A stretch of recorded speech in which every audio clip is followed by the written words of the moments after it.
for all of us by giving us his beautiful building to use for this event, Pastor A.R. Bernard, and this is an extraordinary place to graduate in.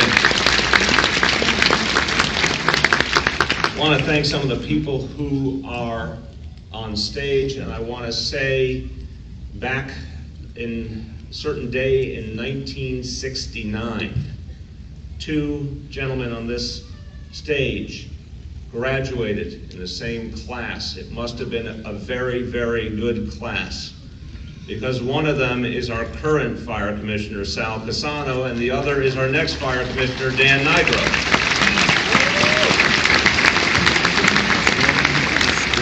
Someone's got to go back and look at the tapes of 1969 and figure out what they did right. Sal Casano has devoted his life to this department. Through the toughest circumstances, he was there. I've worked with him for years and years, and it's been a great honor in these last months to work shoulder to shoulder with him.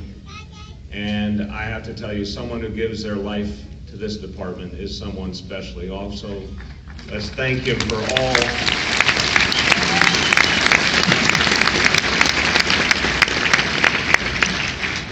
And Commissioner Casano has said it, and I've heard incoming Commissioner Nigro say it. They had two families. The family that they're a part of, that they were born into, that they're absolutely devoted to, and another family is the FDNY.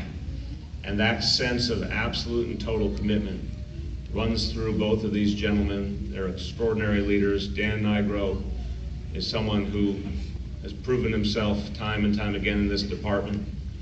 And I think it is a tribute to the talent that comes out of classes in the past and is going to come out of this class too, that people could rise up to this level, starting exactly where you are, rising up all the way to Commissioner, says something extraordinary about this department and about these two gentlemen. Let's thank them both for all they have done for the city of New York.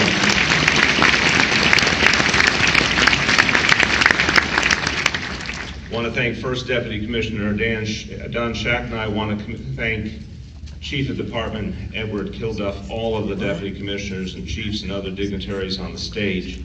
I want to congratulate your valedictorian, Joseph Andrus.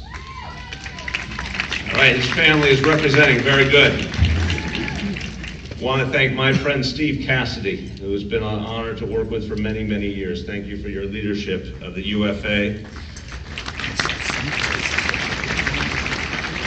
But most especially want to thank all 286 of you, because even before we credit you for what you've achieved in your training, for getting to the point of being ready to be trained and then going through the grueling training, I want to thank you for the step you took before that, which is agreeing to serve the people in New York City, agreeing to stand up for them no matter what's thrown at you, being ready to save people's lives no matter what the risk.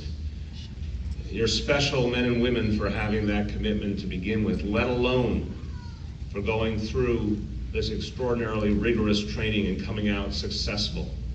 So I want to say, on behalf of all 8.4 million New Yorkers, we are so thankful for you coming forward to serve us, often to save us.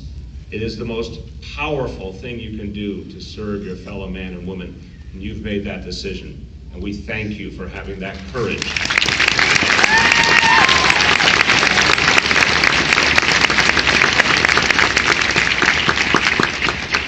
Now, this class is extraordinary in many ways. This may be the equivalent of that class of '69. This may be the next example of a class of extraordinarily talented people who will provide leadership in this department for decades to come. I like what I see, and I like what I'm hearing about them.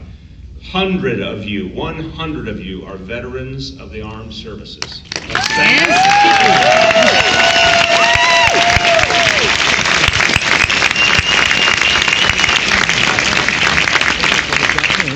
you. You serve your country and you bring with you the leadership that you gain from that experience, which will only make the FDNY stronger. This is a class that absolutely looks like New York City, and that is a beautiful thing. You represent all of New York City. That is taking us forward.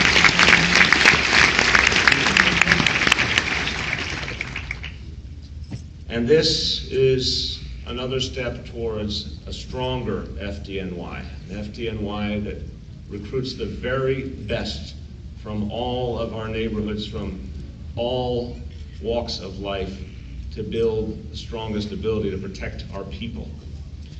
And some other very notable facts about this class. We have the second ever in the history of the FDNY, father-daughter firefighting duo.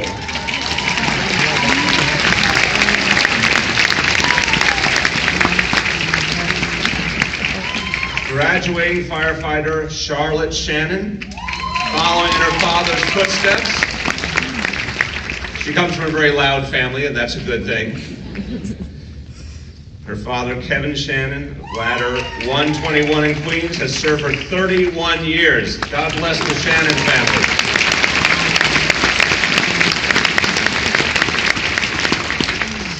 Again, want to say you've got standouts in this class. I mentioned your valedictorian, Joseph Andrus. Congratulations again. Your salutatorian, Michael Hayes. This is the guy I want when there's a fire that I'm nearby. The recipient of the Class Physical Fitness Award, William Rowe. Congratulations.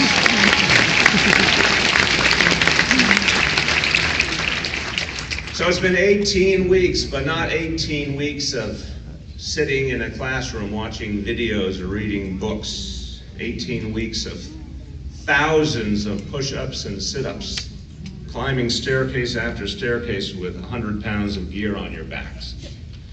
Daily tests on building codes and hazardous materials. This has taken your minds and your bodies and put them to the test.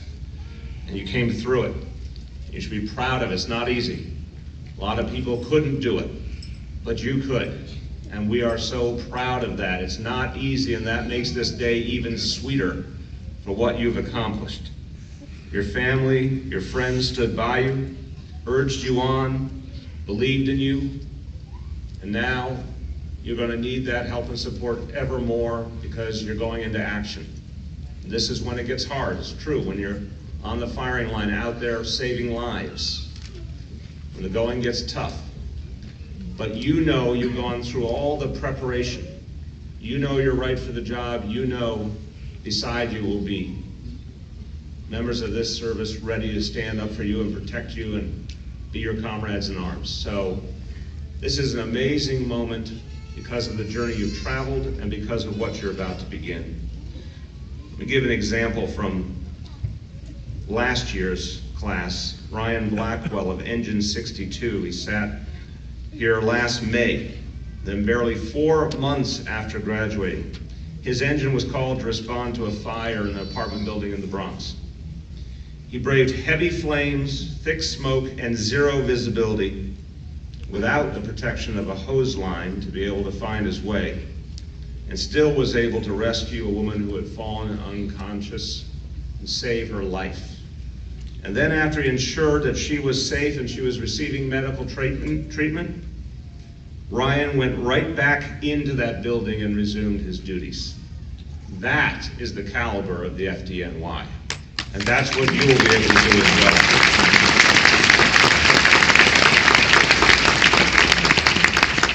For his bravery, Ryan will be receiving a medal at tomorrow's Medal Day, and it's well deserved.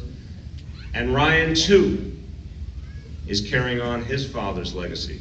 Chris Blackwell of Rescue 3, who we lost on the toughest day this department ever knew, on 9/11.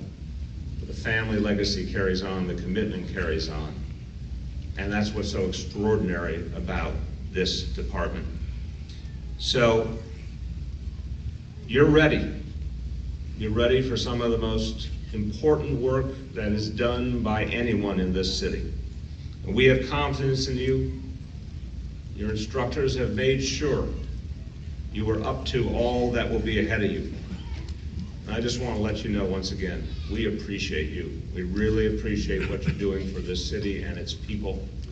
And we will stand by you every step of the way. Congratulations, graduates. Congratulations on this extraordinary day.